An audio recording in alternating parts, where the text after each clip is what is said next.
I have to tell you that it got a little colder in our house, and we were forced to actually burn wood in the kitchen. And I got up the other morning, and my husband has this super duper little thing that you click it and you pop, and then this little flame comes out. What is that thing anyway? It's a lighter. Thank you. I don't know what it is. I grew up with matches. Anyway, unfortunately, the lighter didn't have any fluid in it. And I'm clicking it, and I ain't anything here. And then I go looking for matches, and there's no matches in the house. And I'm there going, well, I'm down to 2 pieces of wood rubbed together. Maybe we'll get some fire that way. It happens with technology. You start to depend on something, and then when you just think, yeah, falls apart. And I heard someone tell me this. At the Thanksgiving table, you cannot get in, if you go to a Penn State football game, you cannot get on the internet because everybody is on their phones. Everybody. So they're taking the whole internet and they're using it. So if you just try to pop on, it's not going to happen. So it happens. This makes sure that we'll have a second part to this. Jeremiah was a prophet. He was a prophet in Judah. He prophesied against Israel too, the Samaritans. But his main work, he did that down in Judah. He did it down south. He actually lived quite a long life. He went through a lot of kings. And I know how you all feel about dates. They all run together. And if you ever want to have fun with someone, ask a adult, a teenager. Ask them, when was the Civil War fought? Ask them what state they live in. Sometimes they don't know that, let alone what county. Ask them, something like,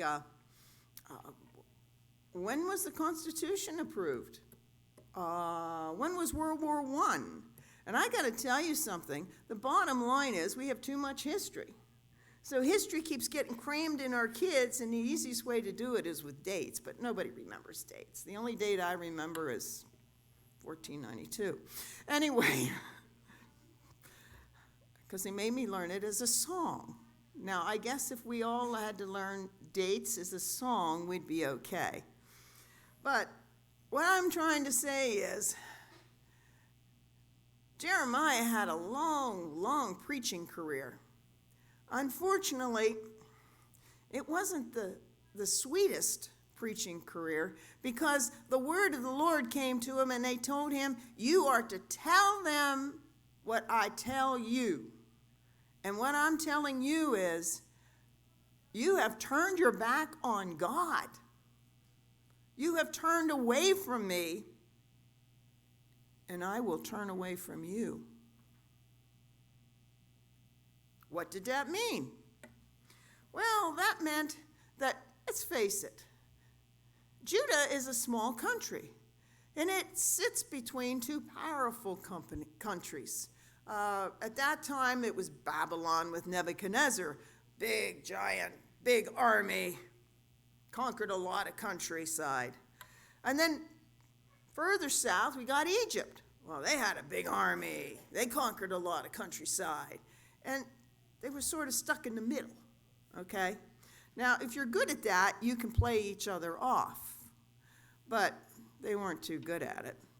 Anyway, the bottom line was that Nebuchadnezzar came, and Hezekiah, who was the king then, he sort of paid him off.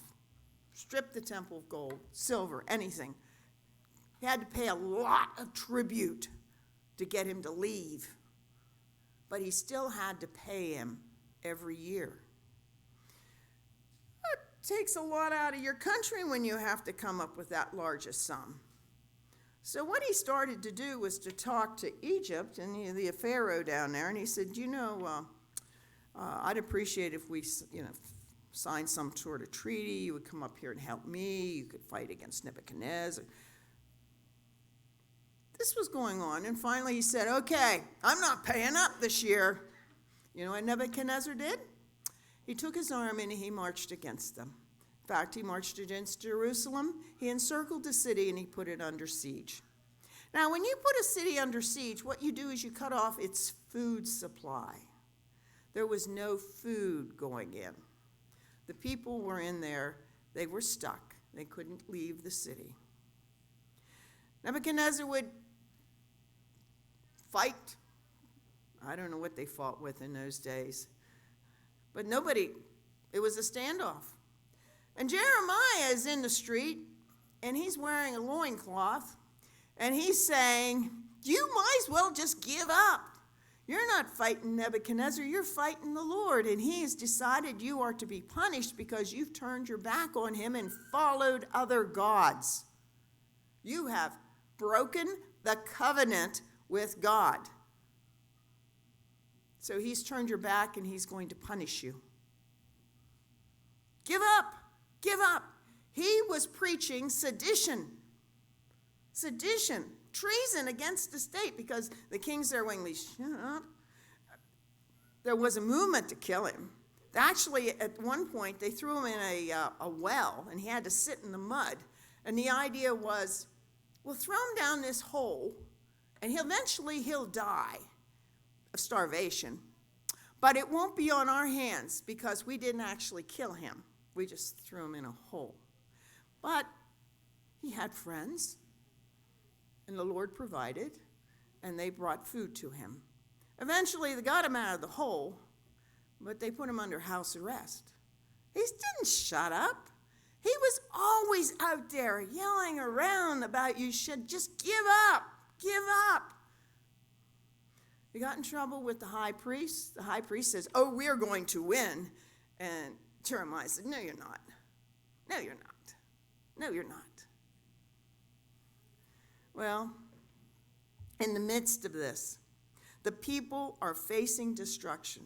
They thought at any minute the Egyptians would come, like the 5th Cavalry over the hill, bugles blowing, and rescue them.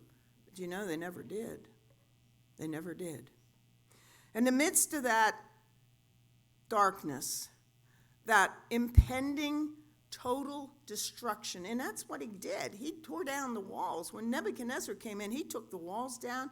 He destroyed the temple. He destroyed everything, leveled the houses. And he took a large number of those people into exile into Babylon. And Jeremiah is there going, this is what's going to happen. This is what's going to happen.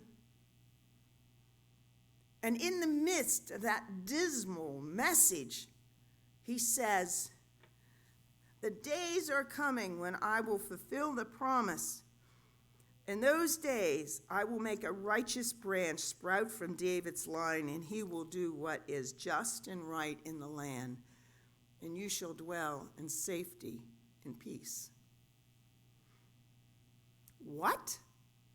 What? That was a promise he made before the walls came down, before they were taken into Babylon. The city was destroyed. There was total destruction. The people who were living in shacks, pieces of houses. Wasn't anything left. They were poor. They were miserable. But he gave them that voice of hope. I'm telling you, I will send. Now, I had an ash tree out behind my house. Now, that ash tree, of course, got those borers in it, and it died, and it got cut down. But every year what comes out of that ground around that dead trunk are these sprouts. And these sprouts, and you have to go in and cut them off. The same thing happened with the chestnut tree.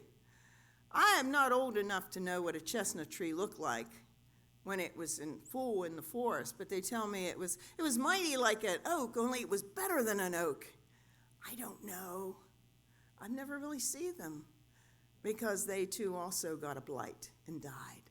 But the interesting thing is, the tree died, but it still sprouts. It sprouts until the blight gets it, and then it dies.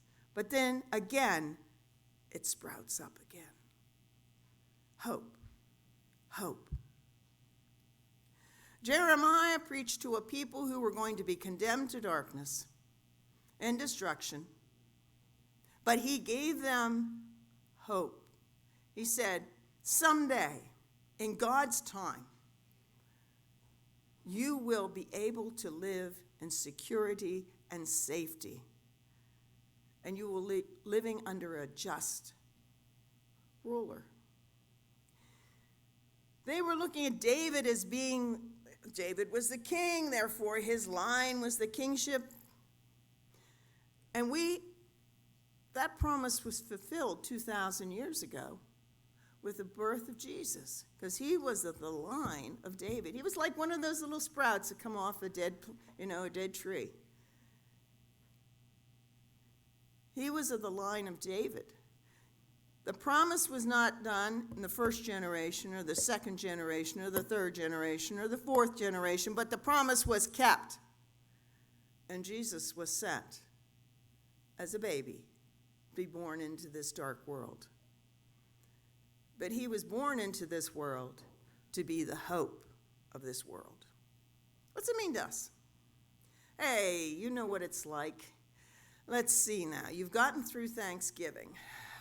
What else do we have to do? There's parties, there's plays, there's gatherings, there's this requirement and that requirement, and you got to go here and you got to go there. Oh, yeah, did you put the tree up yet, folks? I didn't. Did you decorate? Did you start cooking food? Did you have the cookies done? I don't make cookies. Does anybody, are you ready for Christmas? Oh, and did we talk about presents yet? Did you go through the list and have you wrapped them and put the names on them and hidden them somewhere where no one sees them? Have you done all that yet? Oh, and of course, on top of that, you got to go to work and you got to have a family and you got to, visit, shopping. Oh, yes. And let's talk about the supply line. Good luck, folks. It is a massive month of busyness. Busy, busy, busy, busy. And people have so much demands on you, and you feel so responsible for so many things that sometimes you just feel like you can't take it anymore. And the bad thing is, you're going into the darkest part of the year. We're still losing time. We're still losing time. When we do have the sun shining, every day there's less sunshine. Every day. And today, it's cloudy. We don't even have the sun today. It's getting darker and darker and colder. And remember all those responsibilities you have. Did you get enough eggs? Oh, yeah. Always must make. Did you get enough flour? I got to go to the store.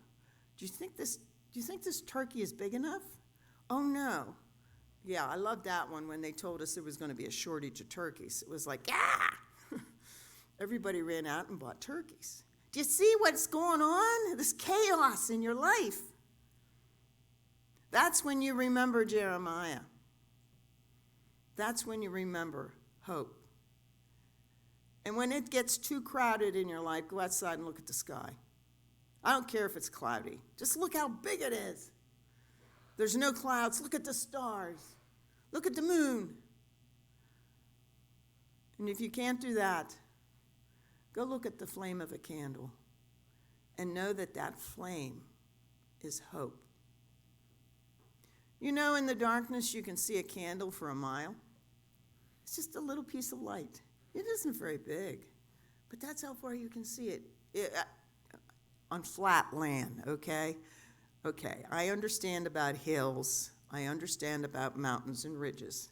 But a flat land, and that's why in the old days they used to put a candle in the window to bring you home, because you could find that candle and you knew where it was. That's hope.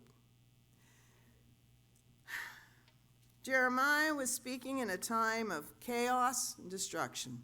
And sometimes when we go through this month, it seems like a month of chaos and destruction. But he gave a word of hope. There will be a salvation. And we have received that salvation. Thought about this, and I thought, this is like taking a bus trip. What our life is like. We get on the bus, and we leave the driving to God. Don't worry about the turns. Don't worry about the time. Don't worry about the parking. God will take care of it. That's how you should go through this month, knowing that God is in control, because that's your hope, because you have claimed salvation through Jesus Christ. And you know who's in control, because you know you're not in control. Everything's going, ping. Put your trust in God. He can get you through anything, anytime, any situation. Remember the flame of hope, because that's what he gave those people. And that's what they carried with them. Why else, after 3,000 years, do we still have his words? Think about it. Think about it. And when you get rushed and crushed, demoralized and stressed, remember Jeremiah and remember hope. And know that you can claim that hope. You'll be okay. Way to good start this season. I would ask that